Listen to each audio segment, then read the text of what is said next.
আনো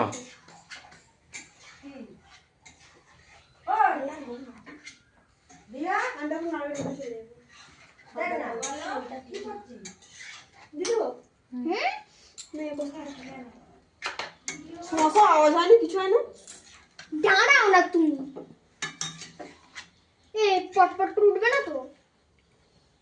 না না, কিচ্ছু হবে না। পাক্কা না? পটপট করে ভয় লাগবে না। হাতে করে ঠিক আছে।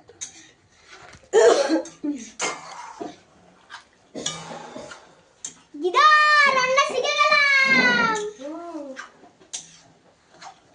কি রান্না করছিস সেটা বল।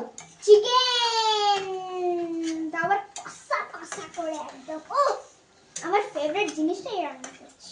ঠ্যাং খা, মুরগির ঠ্যাং খাস মুরগি? হুম, ঠ্যাং তো ভালোই লাগবে। মুরগির ডিম খাস? না ওটা তো মুরগির ধোয়া দিয়ে বেরোয়, সেই জন্য খাই না।